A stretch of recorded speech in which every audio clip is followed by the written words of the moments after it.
My name is Mindy Makiti. Today's date is February 28, 2018, and I'm interviewing Amanda Shipley on the Ball State campus as part of the Virginia B-Ball Center seminar, Muslims in Muncie. Amanda, thank you for sharing your story with us today. Thank you. Our goal in this oral history project is to learn about your life and about your contributions towards building a community with fellow Muslims in Muncie, Indiana. So I would like to begin by asking you, where and when were you born? I was born here in Muncie, Indiana in 1986. How was it growing up in the late 1980s, early 90s in Muncie? So I grew up in a Christian family here in Muncie, and later reverted in my late 20s to Islam. Growing up here was your typical, life. Was raised by two parents. I have two sisters and a brother. We attended local schools here in town and got to see a lot of the changes that Muncie has made over the years. Can you tell me about your parents more, like their names, occupations, their influence on you? Yes, my father's name is James, and my mother is Sharon. They both work in the industry field, and I take many things from my parents. My stubbornness definitely comes from my dad, which is a proud notion of his. And then, my mom also taught me to be very vocal about my feelings. How did religion shape family practices and your values? So when I was growing up, we were expected to go to church every Sunday, and to, attend church. Outside of that, though, at home we didn't practice as much as we probably should have. Outwardly, we were, a very Christian family, but behind closed doors, it was a bit different.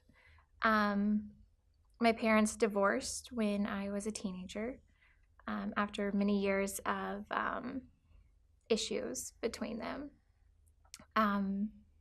Later on in life, when I reverted to Islam, it wasn't met with a great support from family. Growing up in a Baptist family, Islam was not an option to discuss, yet alone to believe in. So that caused a lot of family division. Do you remember which church your family attended? We went to several churches over the years. Grace Baptist was the one that we attended growing up. Did you attend any religious education, like Sunday school? We did, yes. During church services, as well as all holidays were part of, church functions for us. Do you remember anything from those experiences? Yeah, we used to go to Bible school a lot. As I became older, I became a youth leader at the church that we attended at the time, and was then put in charge of Bible school. So all the years of going to Bible school, really helped to shape that year for me. When you were younger, was there someone you looked up to as a role model? Yes, my grandma. She passed away when I was younger, but her lessons that she taught us continued even after she passed away. She died of cancer when I was in my early teens, and I can remember her, even the day before she passed away, having us read the Bible to her. That was something that she still wanted all the time. Even though she was losing all functions, her faith never shifted. Can you tell me about your grandparents and the influence of their religious convictions? Yes, my grandfather was Catholic growing up, and he married a Baptist woman. So Catholic became the dirty word of the family. You weren't allowed to say it. My grandfather no longer went to Mass. He continued with the Baptist denomination with my grandma until he passed away.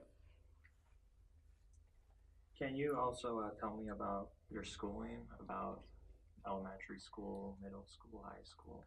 what that experience was Yes. like. So I went to one of the county schools here in town, or well, outside of town, Westell.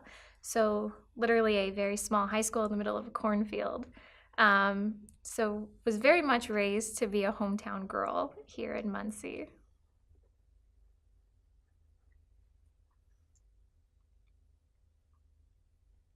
Before converting to Islam, do you remember when you started questioning your faith? I did. So I'm a mother of three, and my youngest daughter, Brylan, was getting sick a lot, and we were having surgeries. And at that time, your faith really comes into play, and it's tested. And for those who aren't very strong in faith, it's very hard to deal with it and to get through that. Um, I prayed a lot, and I didn't feel the fulfillment anymore in my prayers. And so for me, it was a moment when I realized that I myself didn't believe enough what I was taught growing up. And so it really took me on a spiritual journey for several years. It wasn't directly focused on Islam at first. It was just a spiritual journey to find that hope and fulfillment that I needed. And I wanted to give to my children as well. And so after a few years, we got a new pediatrician who you could tell was a foreigner by the name. And in our family, we were raised to only have white male doctors. It was just kind of how it was. But he had openings, and we really needed to get into a new pediatrician. My daughter's pediatrician had just moved. So I set up the appointment with him, thinking that eventually we would change as soon as another doctor had openings. And before we went to the appointment, I can remember telling my daughter to not say anything about the way that he spoke or the way he looked, because for me, I just assumed he was going to talk differently. And in walked the doctor, who spoke perfect English, no accent, was detected. And my daughter was giving him pictures that she had, drawn while we were waiting, and came up to me at the end of the appointment and told me that, Mommy, he doesn't sound different at all, where everyone in the room obviously could hear, as children would do. So it was quite embarrassing for me, and also a realization that I myself had become very judgmental. Started to really debate with him things as far as her treatment and what we were going to do. A lot of it, I relied on my teachings growing up, which was that we didn't really do a lot of medicine. If God wanted you to be healed, you would, through enough prayer and conviction. So I started to kind of let him know that I didn't really want to take the medication route. I didn't want to do many more surgeries. And he asked me why. And so I, told him that's how we were raised. But then he further asked why. And I couldn't answer that question. So that started more of, I guess you would say, a deeper journey for me. I wanted to understand why I was taught these things and why that's what my family believed. And so when I went to my mom to ask her some of these questions, she couldn't give me an answer. It was just, this is how we have been taught. And I got in touch with an amazing woman who was part of the Ahmadiyya Muslim community.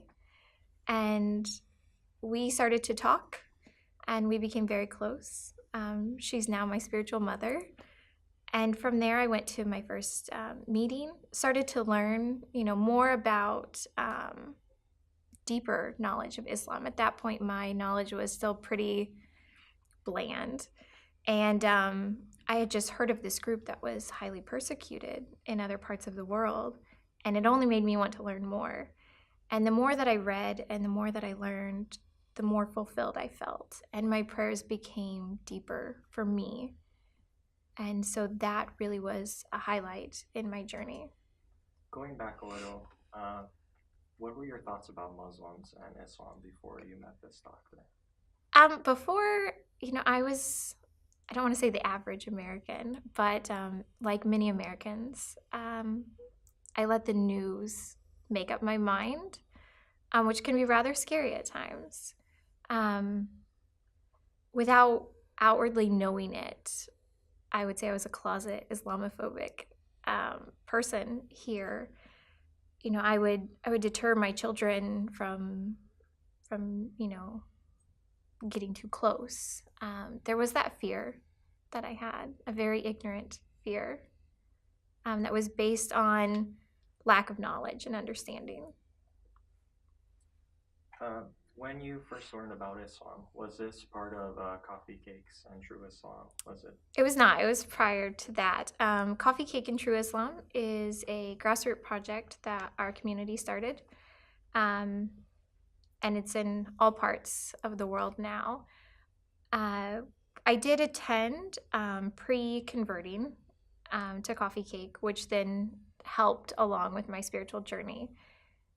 And it was a great resource to ask questions, to get to know others, and not just Muslims from our community, but other Muslims would come as well.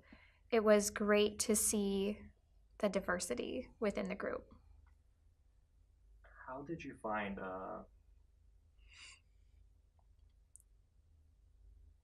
this spiritual mother? Like, how did you find a local Ahmadiyya community? So the pediatrician is actually part of the community. And when I started questioning why, I was going about the route with the medical reasons that I was, he had suggested reaching out and talking to a female, and to get further knowledge of, because I had expressed that I was on a spiritual journey and I was looking into other religions.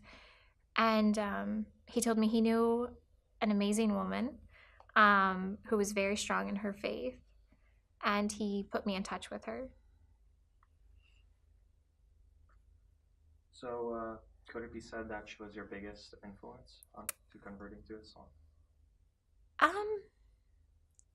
I'd say no, because when I decided to convert, she was the first one to tell me to hold off and to wait. In fact, many times she, made me further question, was I making the right choice? Because she would constantly remind me to not rush into it.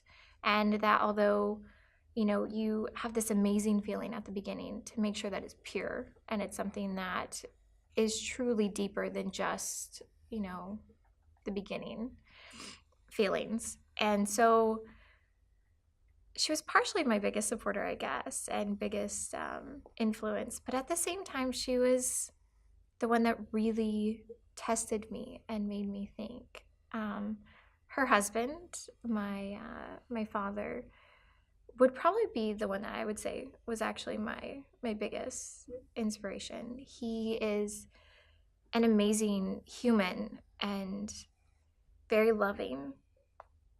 So unlike some fathers that we see, he was amazing. So there's a misconception that Islam is a monolith and there's no diversity within it.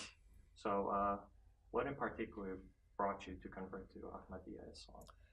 So, when most people hear Islam, they automatically think that everyone is the same, everyone believes the same, it's the same teachings and knowledge. And the core basics of them are all the same. But even within Islam, much like Christianity, there are different groups, different denominations, different sects that each have their own ideas and thoughts. So for me, I read an amazing book, Jesus in India, and it speaks about the crucifixion and what happened afterwards. And as a Christian, it was a very hard book at first to read. And I remember putting it down a few times because it was just so much to take in and such difference than what I remember, and being taught. And for me, that book really opened up understanding. For me, I could I could relate to it, I could understand it. I was able to answer questions that I never was able to before. And that book is published and written within the Ahmadiyya community. And many of their books, when I started to read, really resonated with me. And it was a deeper understanding. I think especially for me, my faith was not very strong because I couldn't answer, those questions that I had. And I'm a very detailed person. I like to know things. So with me, the Ahmadiyya community, I was able to get those answers and to understand more. And with that, I had a deeper faith and understanding and trust in God. And so that was the place that I knew I was supposed to be. That's where my path was leading. Did anything change after your conversion? Many things changed. Your whole lifestyle changes, and it's not all at once. Even now, it continues to change. Obviously, my family communication, the way that I communicate not just with my extended family, but even to my children, changed. Our daily routine changed. The way that we pray, the way we celebrate life and holidays, all of those things changed for us. Were there any family members that did not like the idea of you converting to Islam? Yes. I had my opposition from many. My birth mother would definitely be the highest of any list on that. Even to this day, our relationship is still very strained.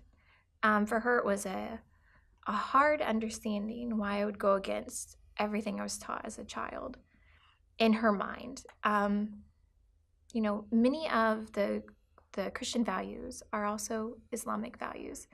The core base of any religion is the same. Those core teachings are all the same.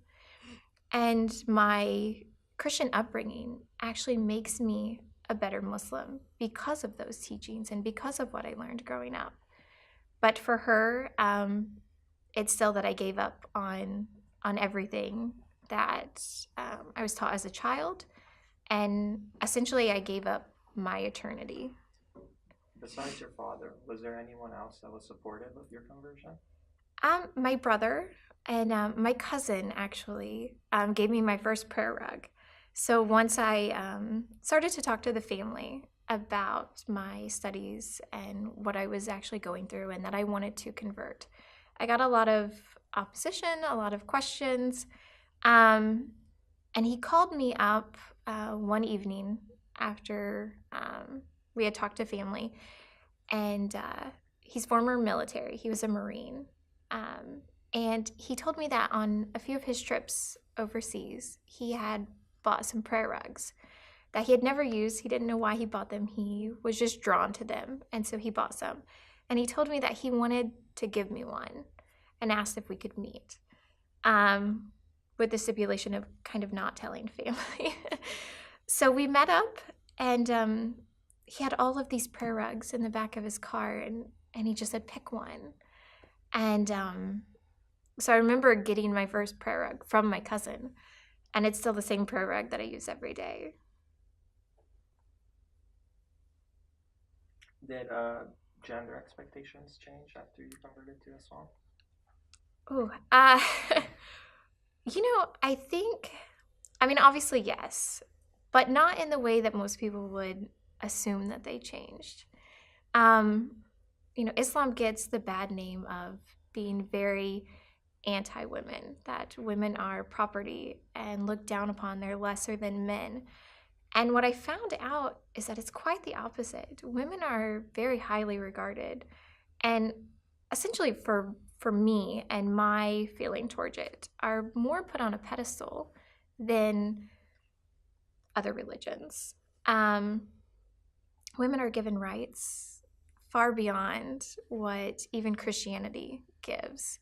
And so the notion that, Islam devalues women, for me is always a really hard thing to hear, because I don't feel that at all. If anything, I feel more empowered and more enlightened, within Islam as a woman. than I ever did before.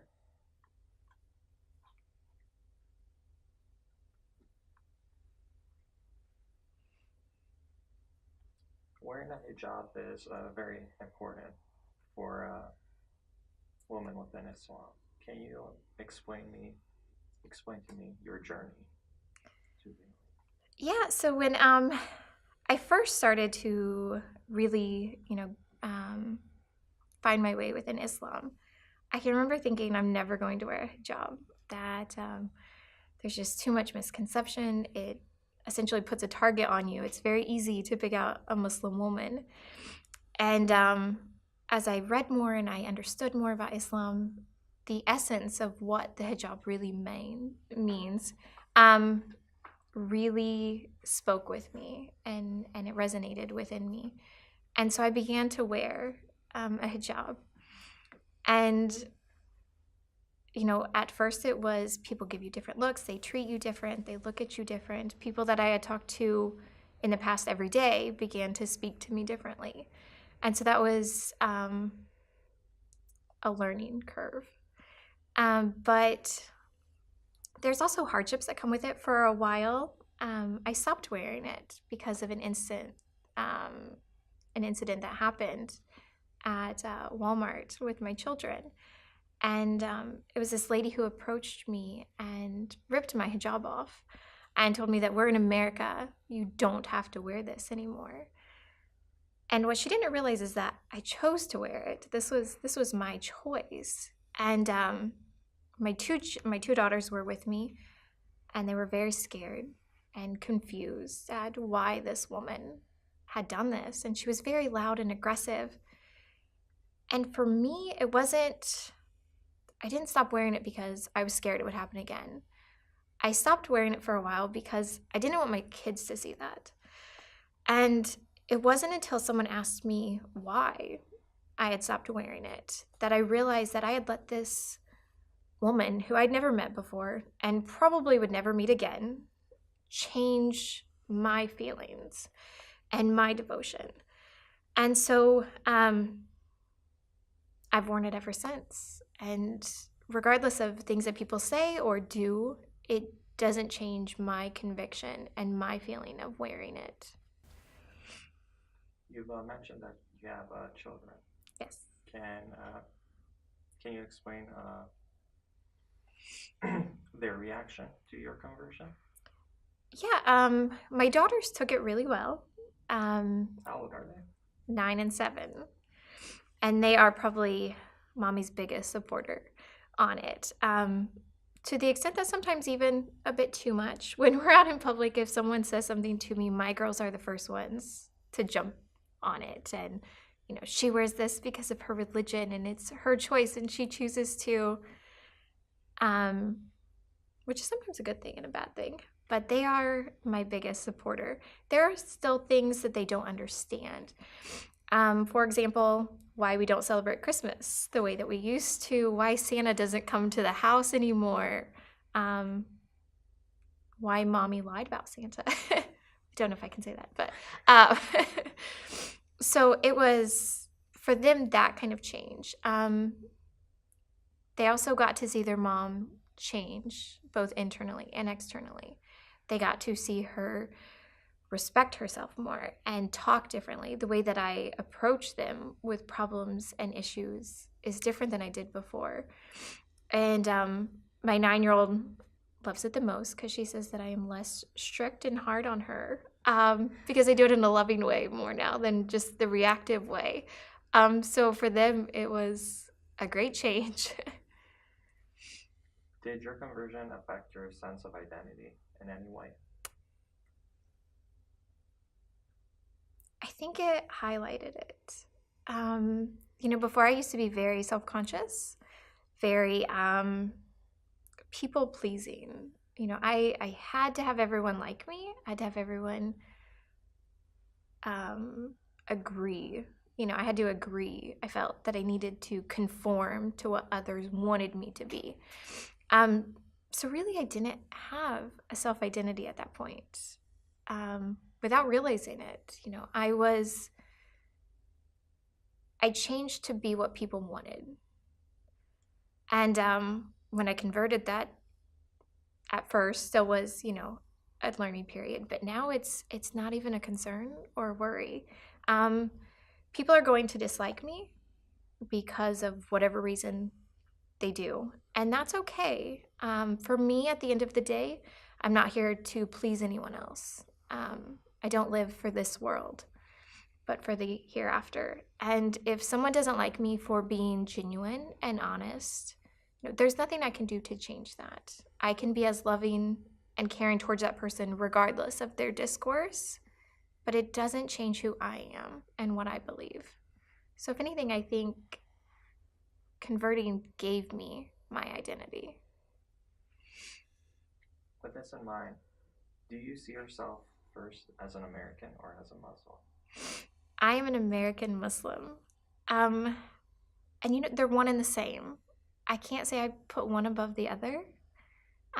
Part of being Muslim is to have loyalty to the country that provides you life and you're living. And so being an American is part of my faith, and my part of my faith is part of being American. So they're one and the same for me.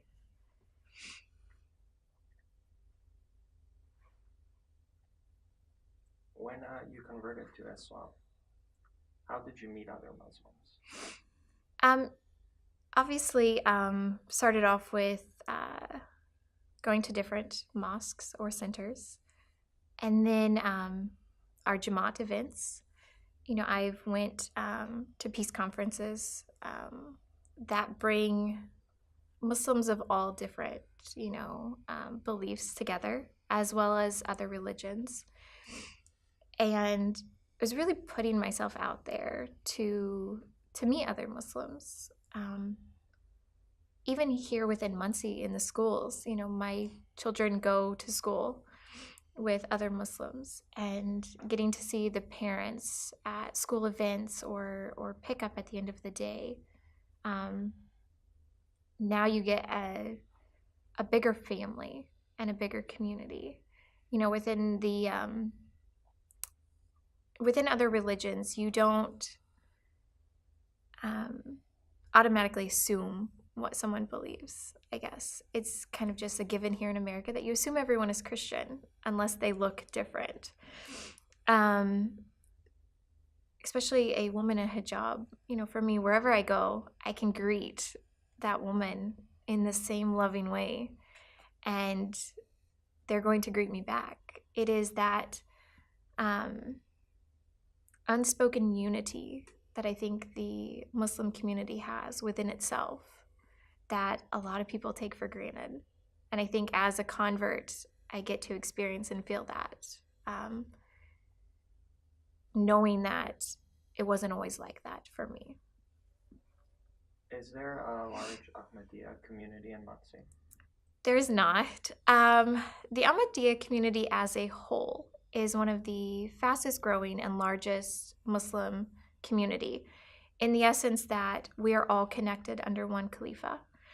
So regardless of where I go, I have brothers and sisters of the Ahmadiyya community close. And although it may not be very big here in Muncie, I am actually the only Ahmadi Muslim here within Muncie. We do have another brother that works here, but as far as living within Muncie, I am the only one.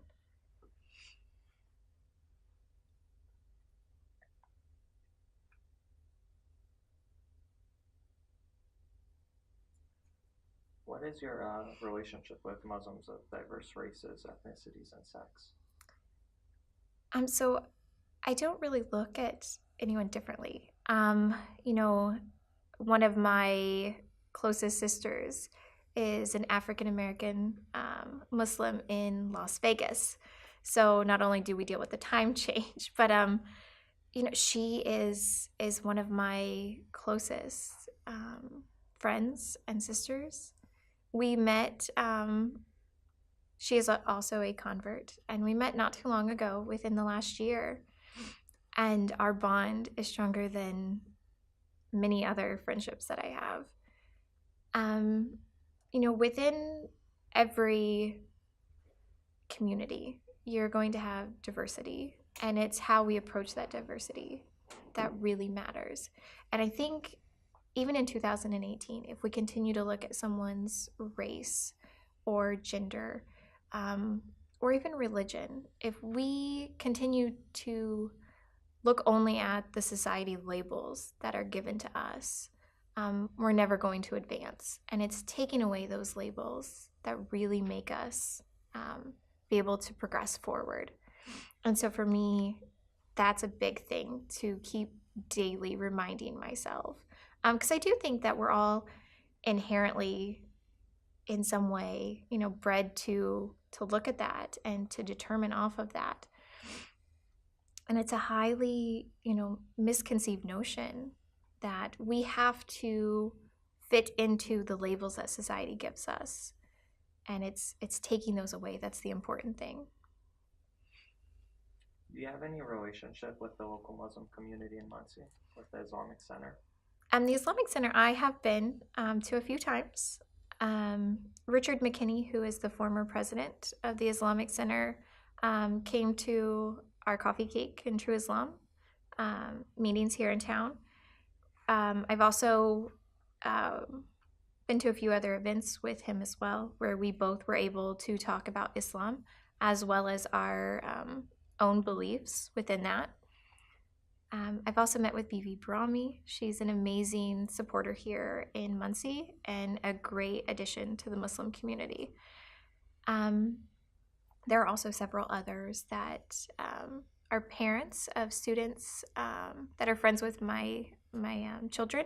My daughter's best friend actually is a Muslim. Her parents go to the Islamic Center. So those kind of interactions we've all had. And they're all very close and cordial. And it's great to have that here in Muncie. In 2017, the Islamic Center of Muncie elected its first female president, Bibi Barami. As you might know, there are very few female presidents within Islamic centers throughout the United States. So what are your thoughts on that? I think that if the Islamic Center here in town thought that was the best choice for them, that is great. And I'm sure Bibi will do an amazing job leading their center. She's very active within the community, very well known. She is an amazing person inside and out. So I think that as far as leaders go, she is a great leader. As far as female presidents, they are very few. Many people have different ideas and beliefs on that. And I think everyone is entitled to their own opinion. And, I think that in life we're often quick to judge. And, regardless of if I agree with it or not, it's not my place to tell the Islamic Center that it's a good choice or a bad choice. And so I think, keeping that in mind, that we can't always, judge everyone off of our own feelings. And it's not for me to say if it's right or wrong. It's not for each individual. I think for anyone within the Muslim community, it's to go back onto the teachings and to pray about it. And if your heart is fulfilled and happy with it, then that is for them to choose. I would like to shift now to your personal practice of Islam. So how do you practice your faith as a Muslim on a daily basis? So obviously there are prayers 5 times a day. And, for convert, I think one of the hardest things, which really sounds small and simple, was, the preparation before prayer. Within Christianity, when I would pray, you pray right then and there. There's no preparation. There's no foresight of it. You just pray. Within Islam, there is an entirely different way to prepare for prayers. And it's within that time that you really understand the deeper meaning of your prayers. And so for me, being a busy mom, being someone who works full time, 5 prayers a day is a great way for me to remind myself all throughout the day why I do the things that I do and who I am and who I want to be and what my faith leads me to be. So as far as daily practices, prayers, reading, every night my children and I read, and we read out of the Quran. We read books within our community and even books outside of our community on Islam. My girls are the first ones to want to pull up YouTube and look at new videos on different subjects and what our teachings say about each one. Recently, they wanted to look up reincarnation, which as 7 and 9, I wondered how they knew what reincarnation was. But it was something that we looked into, and it's great to have them come home and have questions. And each night we'll sit down and I'll ask them, what do you guys want to learn about tonight? And if they have nothing, then we just open and start somewhere. But for the most part, they always have some kind of question, some topic they wanna research. Going back, you said you were employed. Yes. And do you have to improvise your practice, your daily prayers in some way? I'm not going to sit here and say that I've never missed a prayer or combined a prayer. I think at some point in every Muslim's life, they do that. And to think that you're not going to is just a ridiculous notion. As far as do I try to miss any, I try to make sure that I have 10 minutes, to be able to give for prayer. And I think it's important that if we can set our priorities and our schedules to remember that. It is difficult at times. There are times when work prohibits me from that. If I'm in a meeting or in the middle of something that has to be done, I can't get away sometimes for that. But by the grace of God, I have an amazing employer who understands that. And I think those are few and far between to find employers that can really give you that time to devote to your faith. And, thankfully, I have been blessed with one of those. Have you ever been on Hajj? I have not. For the Ahmadiyya community, being as persecuted as they are, I know for some it has made it quite harder of a journey. I have not got to, but God willing, I will be able to at some point. It definitely is within my future plans. And yeah, I hope that one day I'll be able to. You briefly mentioned some Ahmadiyyas are not allowed to go on Hajj. What are your thoughts on that? I think persecution in any form is wrong. And within certain Muslim communities, they view others as less worthy to do things and even less Muslim than what they are.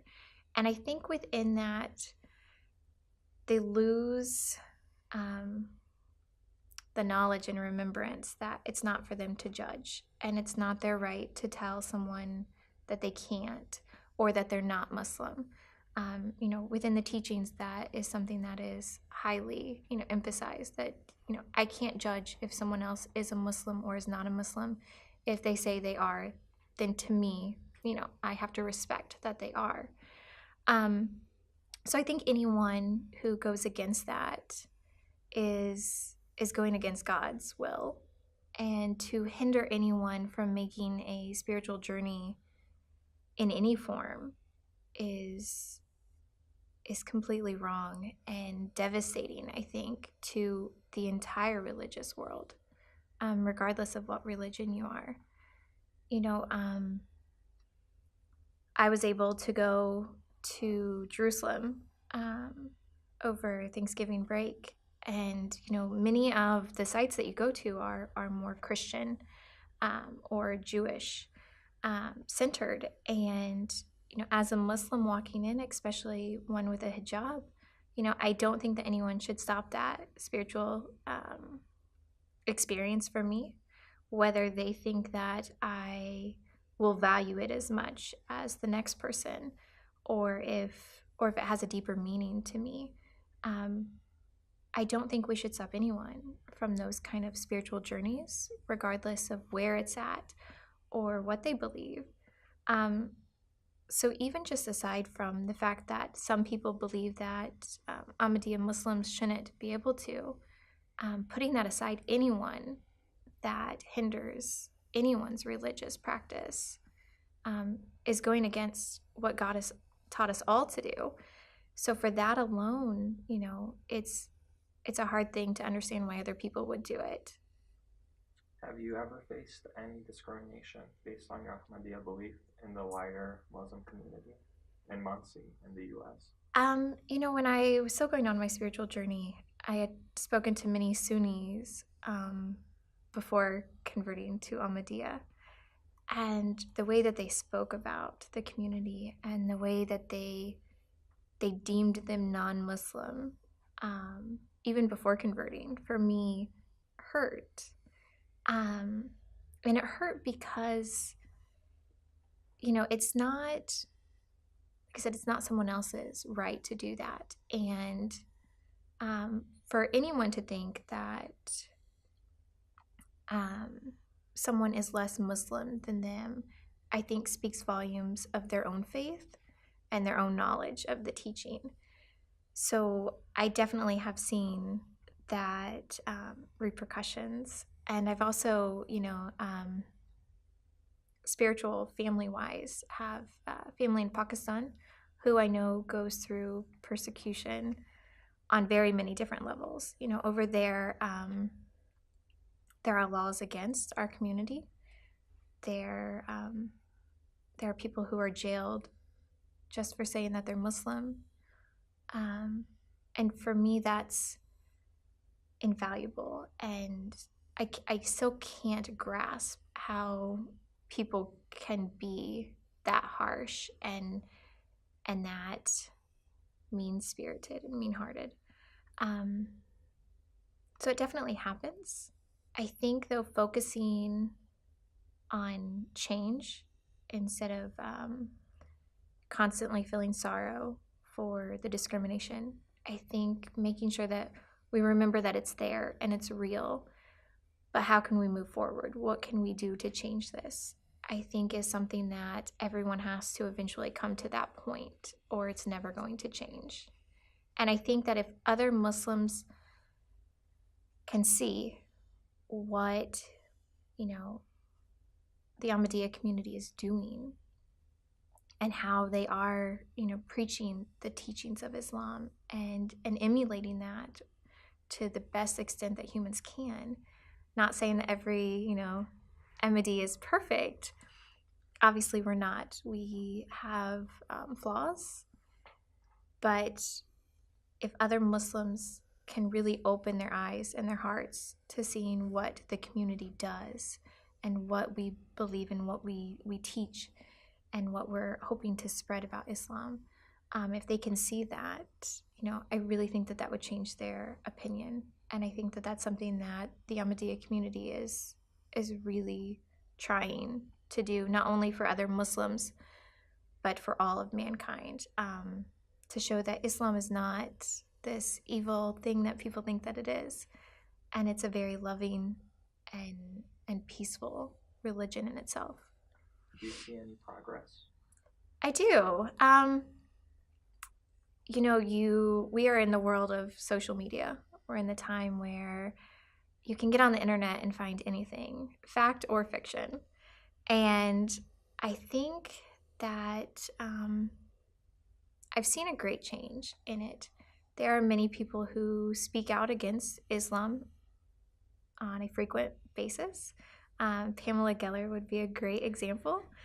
And, I'm on her Facebook. I follow what she writes. I think that it's important for someone to get on and give facts instead of the hate propaganda that she spreads.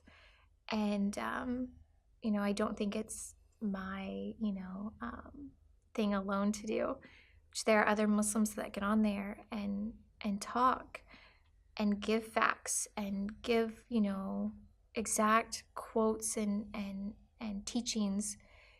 And you do start to see some people change the way that they talk, the way that they react. And, each person that softens their heart a little is progression. And I don't think that any progression is too small.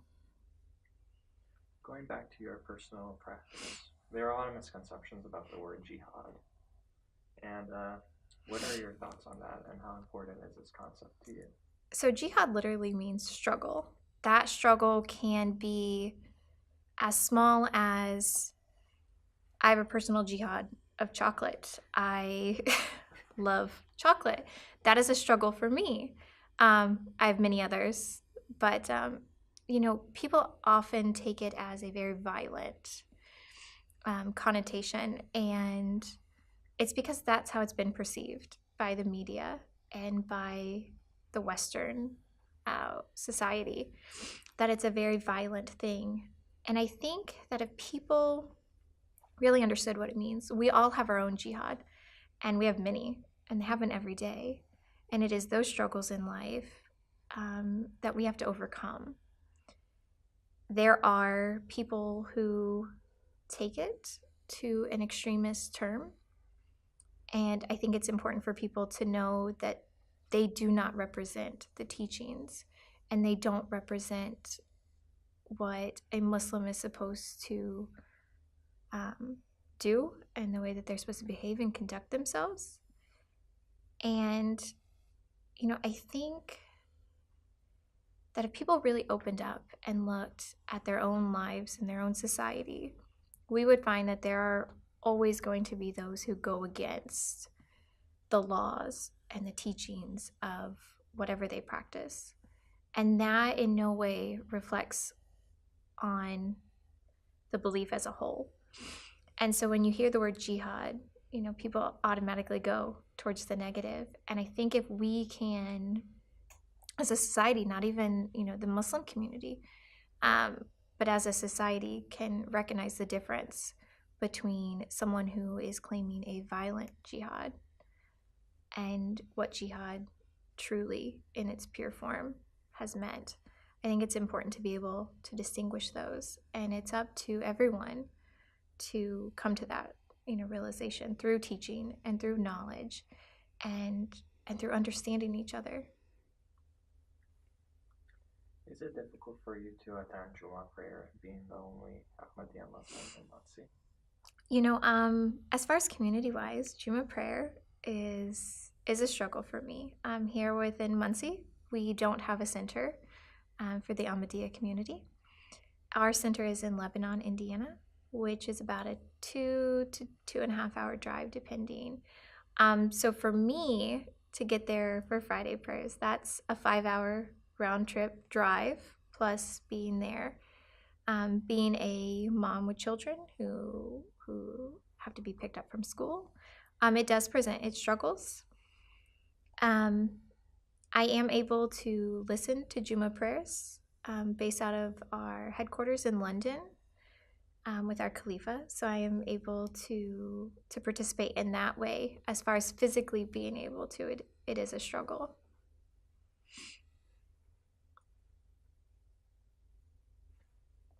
What teachers or scholars of Islam are important guides to you? You've mentioned a Khalifa. Can you explain that to us? Yes. So within the Ahmadiyya community, we are, as I said, we're one of the largest and fastest growing single, sect within it. And it's because we are all under one Khalifa. Our Khalifa is based out of, he's in London, UK. I was able to meet with him over the summer. And it's great to have that spiritual leader and to have someone to give you guidance and teachings and reminders of what we should be doing, what we are not doing, what we can improve on, and the progress that we've made. For me, it's been an amazing experience. Before I converted, I sent him a letter, and he gets thousands of letters a day. So when I wrote it, it was way too long. First of all, it was about 8 pages. I'm sure nobody wanted to read an 8-page letter. I didn't expect to get a letter back, but I did. And the thing is he touched on every single thing that I talked about in my letter. And he is tireless in that aspect. During our peace conference in London, it is a 3-day event, but with that comes many personal meetings and invitations that he has to attend. I'm sure he's exhausted by the end of it, but he never complains. He never gives up his faith. He's always willing and ready to serve. And I think for me, especially, that is a great reminder and push to be better. And you also have that reference to go back to. And I think that's important in any faith, to have someone here, physically, to be able to look at and to get enlightenment from. You can get a ton of enlightenment on your own, but it's always that great reminder to have someone else there to show you it as well. What do you consider the heart of Islam? What is the most important lesson that Islam teaches you? Surrendering yourself. And what I mean by that is, we as humans become, at some point in our life, big or small, very self-absorbed, very materialistic, very worldly. And in Islam, that's not at all part of the teaching. It is actually quite the opposite. It's very humanitarian, peace. Our community has the motto, love for all, hatred for none. And I think that really sums up Islam. Regardless of your race or your religion or your origin, you are still a creation of God. And for that, I love you and I respect you and I honor your rights and, those things that God bestowed to you. And so sacrificing, yourself for God's teachings and for his will, and realizing that it is not about you and it is about, something so much bigger than any of us can understand or imagine. And we continually, throughout our entire lives, are learning and are growing and are understanding more. And if we lose faith and we go away from God, we lose everything. And I think it's that unity, to your faith and to being completely at the hand of God. That is the biggest thing. I'd like to shift topics to about you living in Muncie as a Muslim. So, what is your sense of Muncie as a community in which you live? A few years ago, well, not a few years ago, a while ago, I moved to St. Louis for a little while. And I can remember being so happy to get out of Muncie, where I was born. There was nothing here, and I thought there was nothing to do in Muncie. It was going nowhere. And when I moved back, I remember realizing that Muncie is more than it can sometimes come off. And it's not that hard to find. There are amazing groups here in town to get involved with. There's amazing projects going on. Muncie Race is a great group, Muncie Outreach, which works with our youth. The Universal Unitarian Church here in town does amazing work within the community. There's so much that we can find. Friends Church, even within the city, there are projects going on, and we're coming together as a community. And I think before I moved away, I was blinded to those things and what Muncie really can offer. You know, we have our struggles, we have the things that we need to improve, but we are growing as a community. And by God's grace, it'll only get better. And I think Muncie has an amazing potential here. And I'm very happy and pleased that my kids get to experience that. And I hope that with the involvement that I've, tried to get them into, I hope that they see that and they have a different experience and outlook of Muncie than I did when I was younger.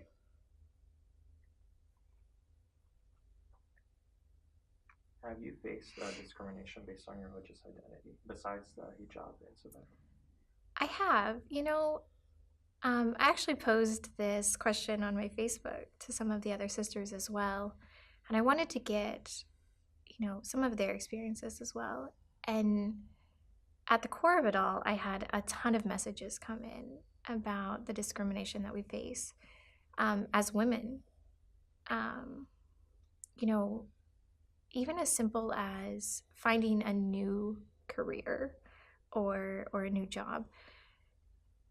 For women, sometimes it's a bit harder anyways, and it's a sad reality of society. But add in the fact that you're outwardly known to be of a different religion that's not a society norm. It does make it hard, and it is challenging. And you do see those discriminations. You get snide remarks said to you, things under their breath. Some people are a bit more vocal. You have your closet Islamophobics who are at home talking about how terrible it is. And now with social media, you have an easier platform where you don't have to look at someone face to face to attack them. And we see it a lot on social media. Not just based on religion, but based on anything that someone doesn't like about you. And, it's as simple as I've had comments just while trying to get, gasoline for my car. Women talking, and even men, talking about how we're in America and how can you practice this cult of evil and a lot of misconceptions that come out as well. And, at first it really bothered me. I think now, though, it has given me a platform for discussion. It is a great opportunity to open up and ask them what they really, think and how they really see Islam. And to be able to talk. Some people will, some people won't. Sometimes it ends on a good note. Sometimes it ends on a less than a great note. But realizing that in life, someone is always going to dislike you at some point for something. If someone dislikes me for my religion, that's probably one of the best things they can dislike me for. I'd much rather be disliked because of something I believe in. And I think time will fix that. And I think that's why I don't take it as personally as I used to. Discrimination is going to happen. It's how we react and how we handle it and how we move forward that really makes the situation important. Is there any way we can solve this problem? Knowledge is the only thing that's going to fix it. And that takes people going out of their comfort zone and opening up and sometimes getting their feelings hurt. And although it's not something that anyone wants to do, I don't want to hurt anyone's feelings. But as the old saying goes, truth hurts sometimes. And knowledge and factual things that you can go and research and look at and equate to truth, I think is the biggest thing that's going to happen. And I think that discussion and knowledge is the only way to get that. You're involved with Coffee Cakes and True Islam. Do you feel that somehow alleviates the problem, changes people's attitudes, ideas, creates a room for discussion? I don't think it alleviates the problem. Coffee Cake and True Islam is not going to bring world peace. It's a great stepping stone, but it's not going to solve all the problems. What it does do is give that open forum for discussion. It is an event where you can ask anything. Nothing's off limits. We've had as far as people come in with notebooks of questions and Quranic verses, and they cherry pick, out of it, and they want to know why it says this and what does this mean.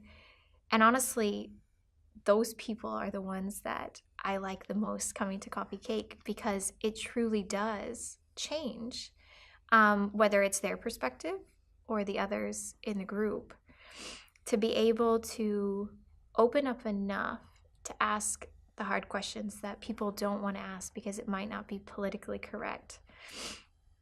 Those are the questions that we encourage and we really want to hear. It's great to have the support. We've had a ton of people come just to be supportive, and those are amazing to have. But it's also really great to get those people that are very Islamophobic and hate Islam in every form. It's great to get those people to come and to talk and to learn that I'm no different than you are. I am a Muslim, but I am so much more than just a Muslim. I am a mom. I am, a full-time employee. I'm a humanitarian, and I'm very community-oriented. And when we can see that we have more alike than different, that's when change will happen. And Coffee Cake is one of those events that gives you that option and that platform to do that. And I think, like I said, it's a great stepping stone, but it's not where it's going to end. And I think Coffee Cake is just one of the groups and events that we have going. Many other Muslim communities have other events that are just as progressive. And we encourage, anyone to meet with a practicing Muslim. There's a difference between just saying a Muslim and a practicing Muslim, and I think that's important for people to understand as well. You've also, you have also written multiple articles on the Huffington Post. Is there something particular you're trying to achieve with those articles? I've written on many things. A lot of it is religiously based within our community. Others are not. I wrote about the mass shooting in Las Vegas. And I think people need to hear sometimes the ugly truth, which is that, for example, the Las Vegas shooting, no one wanted to label this as a terror attack. And it's a homegrown terrorist at that. Had the shooter been a Muslim, or had he been brown, or had he been black, it would have been all over the news as that. It would have been a black shooter. When it comes to the Las Vegas shooter, that was a prominent detail that was left out. And so my article really addressed those kind of issues. And that as a society, we're not going to be able to stop these kind of things if we don't address the true issues, which is that our main issue is not immigration or Muslims in America. We are defeating ourselves from within. And until America can realize that, we're never going to make progress. We're never going to be great again, as people have, equated it to. Closing the borders, deporting, good people, um, taxpayers, hardworking families is not going to solve our problems. And whitewashing media is not going to solve our problems. And I never understood that before. I'd like to shift a conversation to America and the world. But before that, I forgot to ask you, when did you convert to Islam? So I officially converted outwardly November of 2016. And I say outwardly because internally I converted long before that. Before officially converting on paper, I wrote each one of my family members a handwritten letter that was designed especially to them. And I gave them time to read that and to ask questions. And some of them took the opportunity to ask questions, some did not. But for me, it was really important to make sure that my family and those around me understood why, and that it didn't change our relationship. It didn't change my love for them. If anything, it only enhanced it. And so it took me longer outwardly to do it than sometimes I wish I would have. But the benefits and the support and the love that I tried to emulate and give to my family in a hard time for them, because me converting was hard for them, as well as myself and the changes in my life. I wouldn't take that back for anything. Have you seen any change in their attitude towards your conversion through these years? Some have changed their view, and I think the others eventually will. Some of the family members have come up and they've seen the changes that I've made and the happiness that I have now grown. And for them, that changed their feelings. I think for those who still haven't, God willing, eventually will come around and see that it was not a change to hurt them. I know some of them feel that it's a personal attack on my upbringing, that somehow they went wrong, they did something wrong. And I hope in time that they will see that it's not a personal issue. They didn't do anything wrong in that aspect, that it was my path and my destiny to be where I am. And I think the longer that they see the changes in me and the good that has come from it, I think will soften them. So you converted to Islam in 2016 at a difficult time for Muslims in the country, in the United States. How have recent national events affected you personally? You briefly mentioned Trump's rhetoric and Yes. policies. So, as an American Muslim, I support the presidential office. That doesn't mean that I agree with everything that comes out of it, but the office itself has my loyalty and my respect. There are things that I obviously cannot morally agree with, and there are things that are said and done that go against what I think is our moral obligation as humans and what we were founded on. So for me, it's a hard time, I think, for anyone who has that set of morals and humanitarian means to them. Worldly speaking, we're at a point in the world where we're all struggling. We're struggling to know what's next and where we should go. It's years of breeding hate and discourse for one another. And it's come to the point now where we only base off of that. Many, not all, but many people only base their like or discourse for you off of that. And I see things going in the wrong direction. And as a human, that makes it hard. to see my fellow brothers and sisters fighting one another instead of working towards that unity.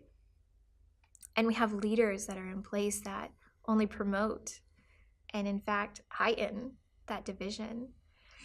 You know, people who are entrusted with that responsibility to bring people together are doing the opposite.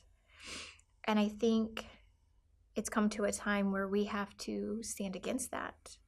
And that doesn't mean to act out violently, but to have a jihad of the pen, to speak and to write and to make our voices heard. And that all starts with ourselves. You know, we have to change internally before we can expect an external change. And so, yeah, I don't agree with a lot that goes on, but you know, I think eventually it'll get better. And I think there's a great movement going on right now with our youth, where they're actually speaking out. And although they are young and sometimes not understanding completely, I think the compassion and the change that they seek is a great thing for us right now. And I'm really happy that it's coming from our youth, that is our future generation. And, you know, they're going to count more in the future than what we have currently. And I'm excited to see that. Has the Muslim ban affected you in any way as a black member? You know, I've had people who I know have been affected by some travel restrictions, by some lack of acting to help others. I have a friend whose husband is from Syria and who faces some hardships. I don't get to, you know, I'm not firsthand on that pain, although I still feel it for her and for his family. I recently was married, and you see some hardships with his family and his ancestors. He's Palestinian, so there are some struggles that they go through. And honestly, traveling with that background or with the religion that we are possesses its own restrictions, whether it's outwardly, you know, told or not, it still happens.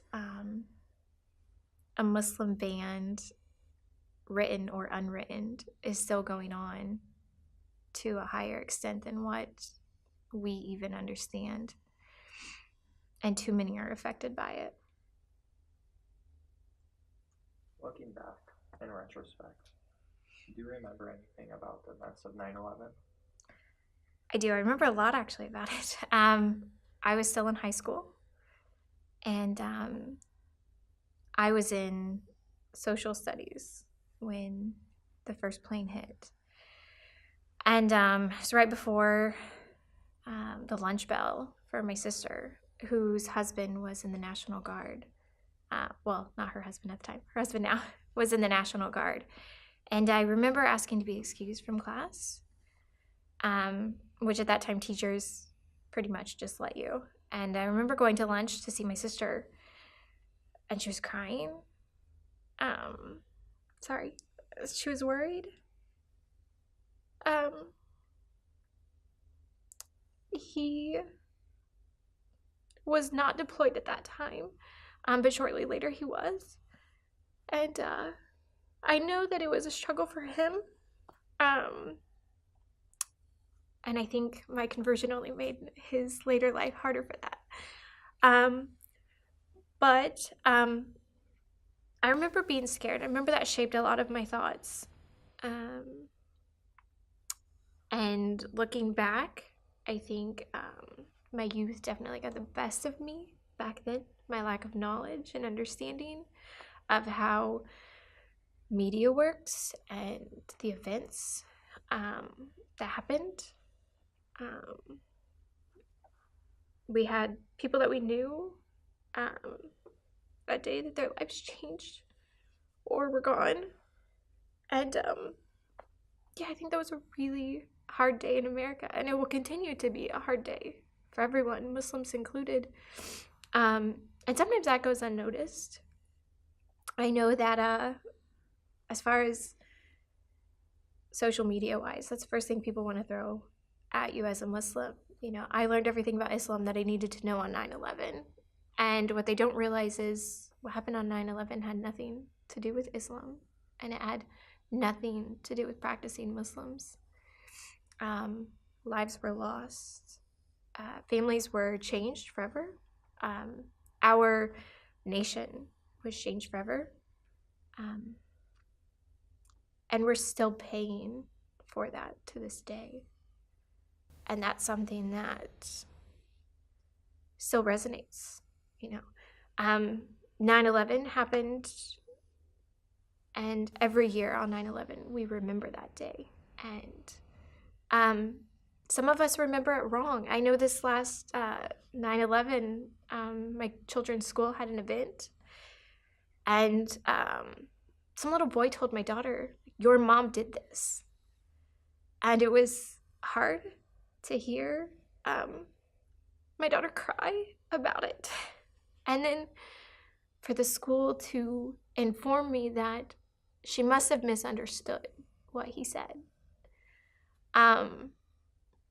which later was dealt with. But, you know, even today, a child that wasn't even born at that time is still equating it to every Muslim. And so it's a tragedy that keeps burning within us in many ways. And that healing process for many hasn't happened. Muslim leaders have noted that in the wake of terror attacks, 9/11, Paris, that it can be difficult for Muslims to express grief when they are looked at with suspicion. Does this resonate with your own experience? You know, whenever an attack happens, I think for many Muslims, we sit there and we pray that it wasn't a Muslim that did it. And it makes it hard initially to grieve because our fear is there as far as repercussions or the progress that we hope to see, and to likely change these events in the future from happening. And I think that once that passes, whether it's a Muslim or a non-Muslim that attacks, somehow it always comes back to, oh, he probably had become Muslim or something of that nature.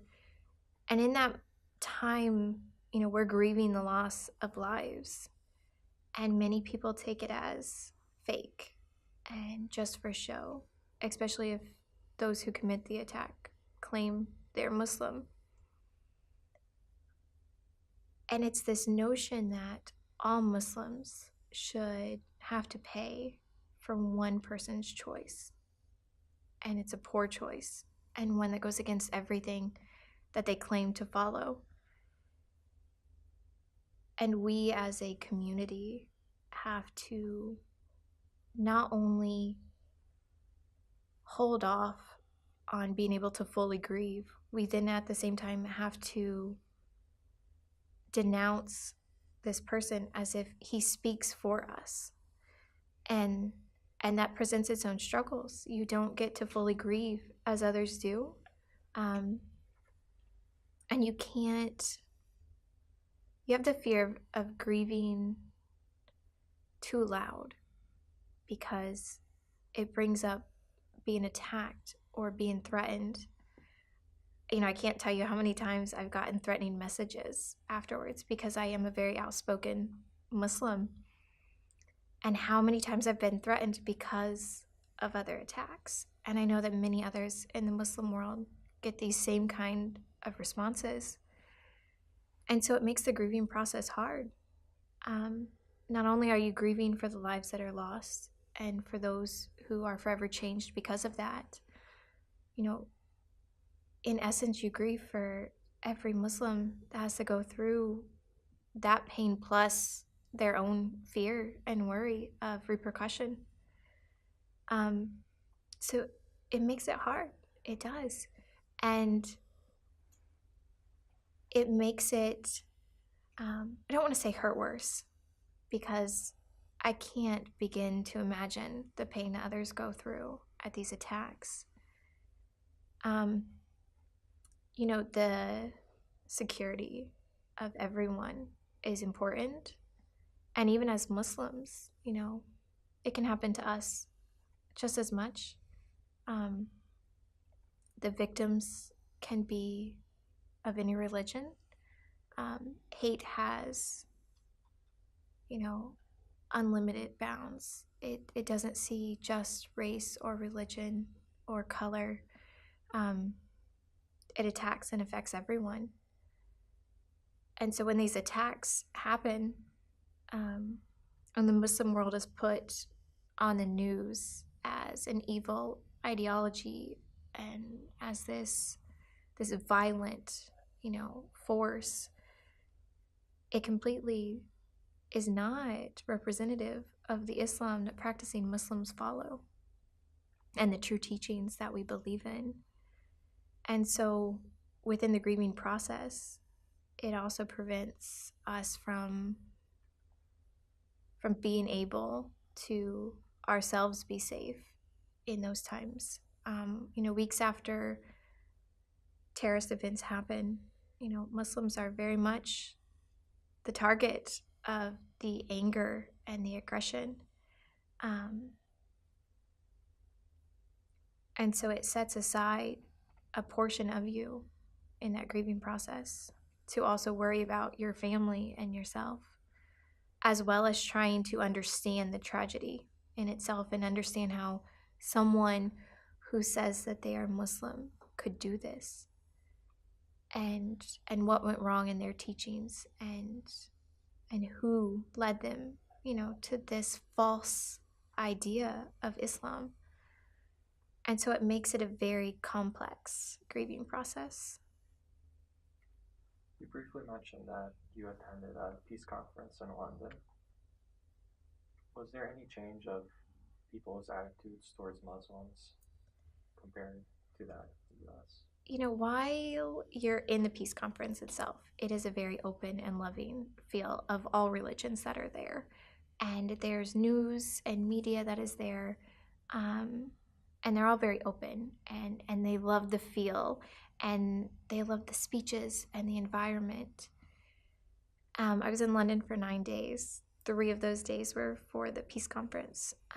The other 6 were spent doing a lot of Jamaat events and lessons, traveling to different sites to see the growth that our community has made, as well as being able to go out into London on our own.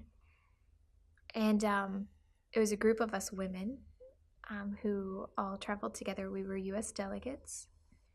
And there were some really nice, amazing people in London. And then you had others who were less as welcoming and were very terrified of seeing a group of women in hijab walking down the street. And UK is facing its own issues, much like America, with diversity and acceptance, and you definitely felt that. I wouldn't say that it was better or worse than the US. There are many parts in the US that are really welcoming towards Muslims, and there are other parts that are very deterrent. UK is the same way. But I think as an overall, you can always find good people wherever you go, and you can always find accepting people, and focusing on that more than the discourse of the others is the important key. If you focus on the hate out there, it's going to harden your own heart. And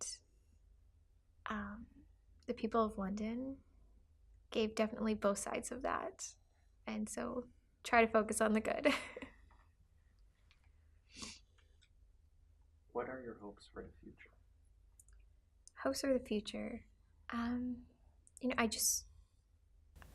If I can change one person's view of the world or of Islam in particular, then I've done my job. If I can make it better than before I came, even in the smallest way, I've served my purpose. If I go through life and I don't try to progress myself and those around me, and if I just let the status quo be okay, then I failed as a human. And if I don't promote peace and love and God, then I failed as a Muslim. If I don't raise productive children, I failed as a mom. You know, my hopes and my goals are that I can inspire others, even if it's just to learn and to get more knowledge, whether it's from me or it's from somewhere else. That would be my ultimate goal. In closing, you could take a couple moments to think about this. If you could tell one story from your life that captures what it means to you to be a Muslim in America, what would it be?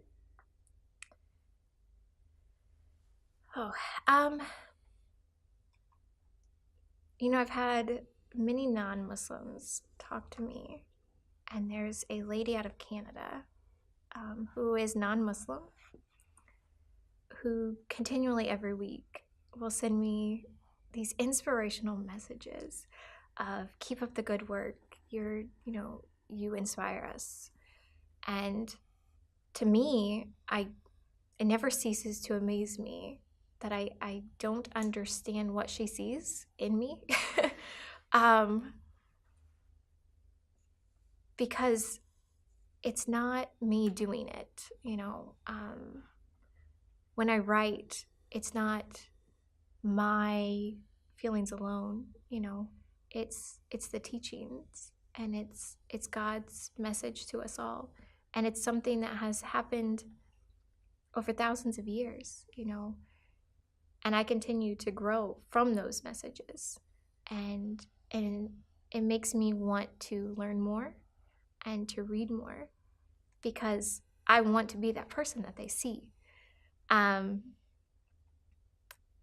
I think that as a Muslim, we sometimes can fall into the trap of that being enough to get that, that confirmation from someone else that we are being a good Muslim.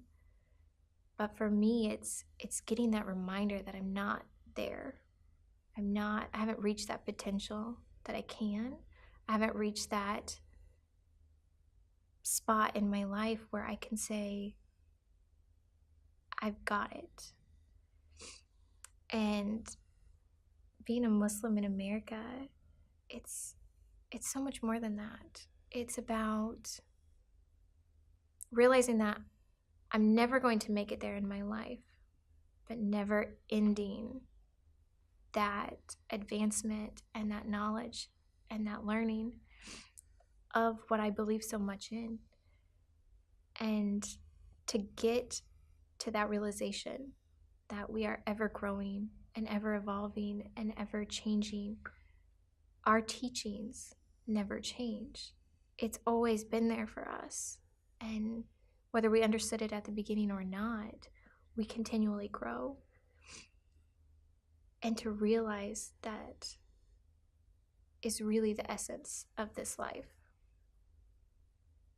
Well, thank you. On behalf of the Virginia B. Bell Center Seminar, Muslims in Muncie, I want to thank you, Amanda Shipley, for sharing your story with us today. Thank you.